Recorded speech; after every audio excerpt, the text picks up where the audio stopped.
responsible, and he's super successful. He's literally the person I aspire to be in the future. Um, wait lang, I'm like scared. Okay, so I used to be his princess. Like, I used to be such a sweet girl at home.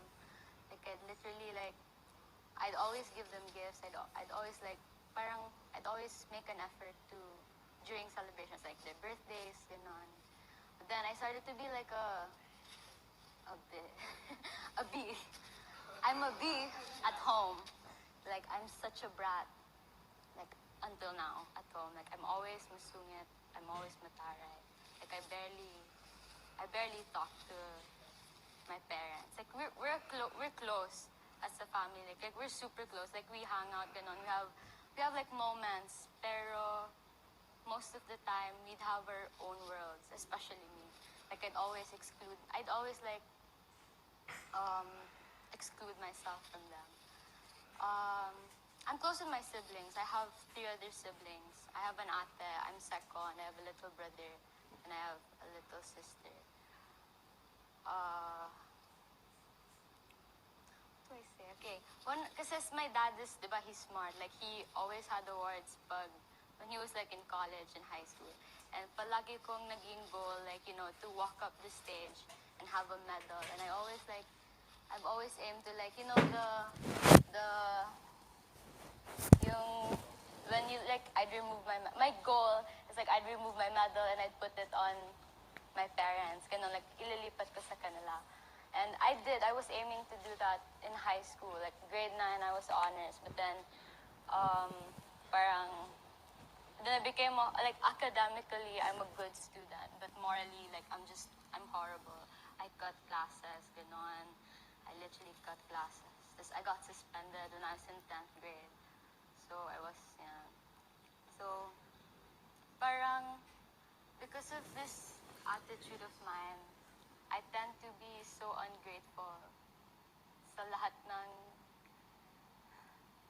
ginagawa. Like, I'd be so embarrassed kasi I wouldn't have, like, we have a good relationship, but I couldn't, like, I struggled talaga to get close with my dad. Kasi, di ba, I used to be his princess, I used to be his little girl, but then parang, I don't know what happened to me, I became such a horrible person. Now we drifted apart. And I'm still struggling now, trying to get close with him. So, di ba, I'm in PEP. When I was in grade 9 and 10, kasi school was near lang, like, it's like, from my house, it was like 10-15 minutes away. So I was too complacent. I would like prepare ng matagal talaga every morning. So I was late. I was always late in school. Then we'd always fight in the morning. Then we'd always fight in the evening kasi he picks me up after training. Like, I finish at like 9 p.m. And then we'd always fight. And wala lang, like, whenever kasi, like, when my mom gets mad kasi I'm not scared of her, like, parang I'm sanay with her, like, yelling at me and stuff. But with my dad kasi, it's when, like, it's really serious. Not that hindi serious yung sa mom ko, but like with my dad, he barely gets mad. And parang, after training, syempre, cause I'm tired, ganon. And, like, if I'm being honest, my coach before is also strict. Like, minsan, napapagalitan din ako sa training, especially when I was a new member. Like, whenever I'd be done with training, I'd be super tired talaga. Because it was all new to me, and then we would fight pa. So yeah, syempre nakaka-discourage. Although he does support me sa lahat ng achievements ko. Like, I know that for sure. But, yung yung iba sa inyo, like, my dad doesn't, you know, show affection. He doesn't, like, he barely shows affection. Like, I can't even remember the last time he told me na he's proud of me, ganon. I can't remember. And, when I joined PBB kasi, like, this is what happened. Like, there was a 1-minute video, diba? Then I told my mom about it na, oh, mommy, I'm gonna try, Ganon. They said, okay, sige, you can go try. Ganon. Then when I got in like the next few rounds of the audition process, we had an argument, me and my parents. Like, they were saying a lot of things na parang you shouldn't, like, like, my dad said na, like, what do you want, what do you want, I parang, like, he said na, wait, I'm trying to remember it. Parang he said na, so what do you expect? What are you trying to, like, tell us? Like, you want to drop out of the, because, like, it's a university. It's one of, like, the big schools in Manila. And parang I really worked hard to get into that. Although it's not my dream school. I wanted to go to the blue school, but I failed. So, yun. Like, well, oh, wait lang. Ito pa. Wait. Back. Okay. It was my 18th birthday, so it's debut, diba? And I'm not trying to, like, badmouth my dad. I love my dad. Ganun. My parents. Parang, there was, like, a mini program during my debut. Not as my celebration. Then, parang over dinner, when we were talking about it, my mom said something about, ay, baka naman na, I said kasi na, oh, do you wanna, like, say a message to me during the program? Then my mom said something like, oh, parang I don't wanna cry, ganon, like she doesn't wanna make drama and stuff. And my dad was quiet lang. And then, my ate was saying, cause me and my ate were planning, and my ate was like, oh, sige, wag namin na.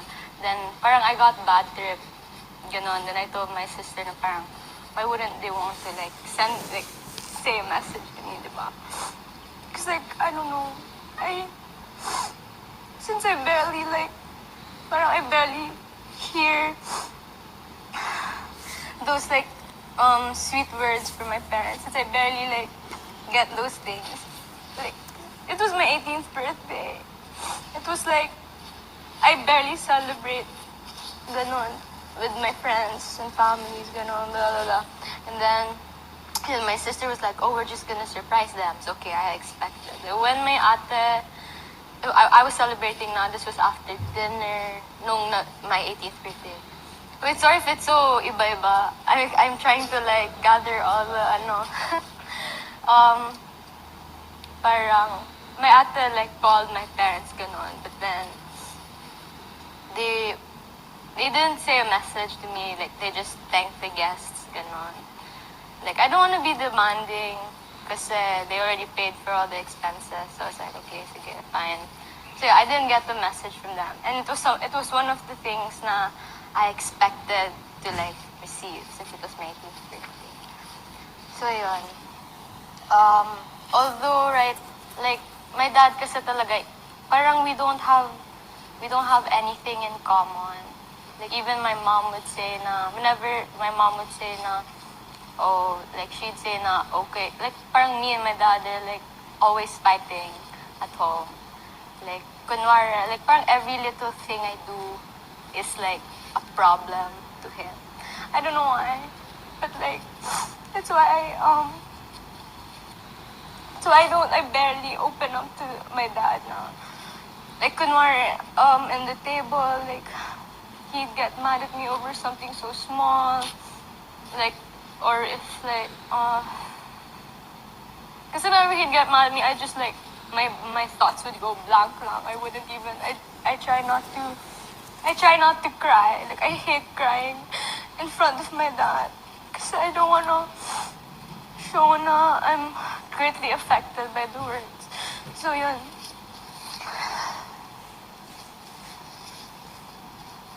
So, yun. Basically, me and my dad aren't super close. In general, kasi I told, like, in the audition na me and my family are close in general. But, like, individually, I'm siguro, like, sometimes kasi diba, I have other siblings. I would always compare na I'm their least favorite, like, I'm the least child they love, ganon. And it's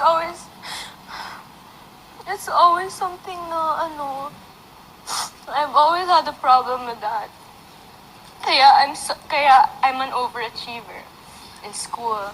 Like, I started doing commercials. Like, I tried to, like, have good grades as much as possible.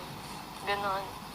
And, yun lang, like, parang I couldn't, like, parang hindi ko, like, I just miss being my dad's princess. Ganon. And I hope na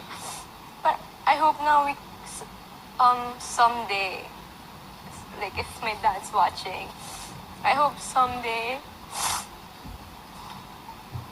he could, like, it's so hard. I hope someday we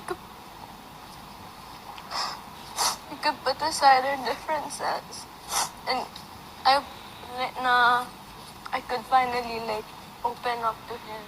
I could finally talk to him comfortably.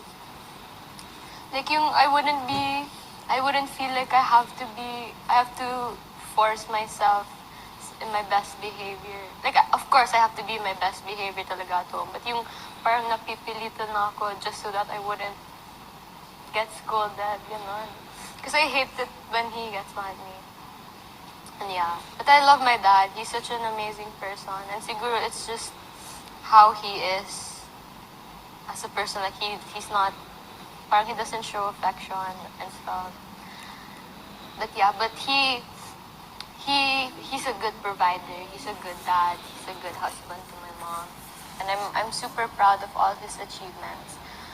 And of course, I still have hope na we could get closer. I mean, it's not too late to do that. My dad's young pa naman. He's like 49 ata. He's kinda young. So yun, like, yun lang. I don't know. Thanks. Huh? Who wants? You. Gian.